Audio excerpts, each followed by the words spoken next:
Hafide, I'm Jolene Toves, and the polls for Decision 2014 have now closed. I am here at the Democratic headquarters with Congressional Delegate Matthew Artero. Good evening, Matt. Good evening. Tell me, why did you choose to run for congressman? If I had to put it into one issue, I would have to say becoming a father. And like many parents, you want better for your kids than how you have. You see the economic opportunities that you had and didn't have. And in today's world, especially with stagnant wages and even for most jobs, the wages not keeping up with inflation. And it's also true of most real estate property values. They're not increasing, keeping up with inflation.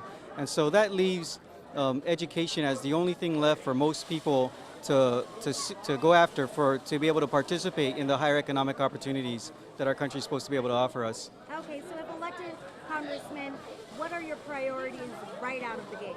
Right out of the gate, you have to deal with the current issues like the military buildup and visa waivers, because those are hot right now, and you can't let anything you already got the irons in the fire, so you're not going to want to neglect any irons that are already in the fire. And of course, the war reparations, you wouldn't let that lag either. All right, and you mentioned the EITC. You also wanted to push for that? Yes, we have a lot of non-federally funded mandates, or even some that are partially funded, that not funded as well as if we were a state. And so what I would like to push for to show the federal government by funding some of these will allow us I would like our schools to rank among the best, and I would like our college to be more affordable to even more people. Because like I said, this is the only thing left for most people for their slice of the dream of a better quality of life.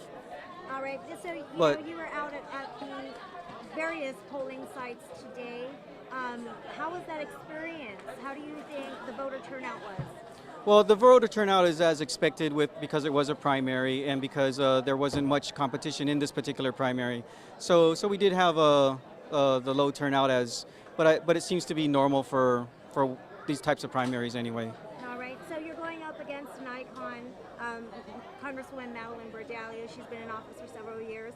How do you feel about her being, well, not really your opponent, but vying for the same spot in the Democratic Party? Well, she's done good work for what she's done, and there's no denying that. I just would like to see these education issues pressed even more in that federal position.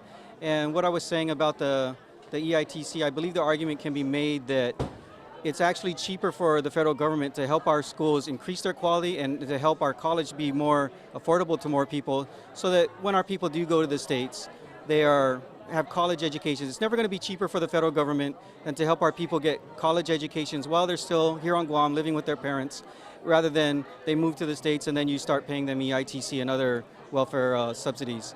So help us get our college educations, help us get higher paying jobs when we do move there, because we do have a higher birth rate than the States, but a lower population growth rate than the States, because that means our people are moving there. And so they get a higher quality people and they save money, and our people get higher paying jobs. Okay. All right. Thank you so much, Matthew. Thank you. Congressman spot, there is Matthew Artero and Madeline Bordallo, both vying for the same spot, but only one will be able to make it to the general election. This is Jolene Toves reporting from the Democratic headquarters here in Agana Heights. Thank you.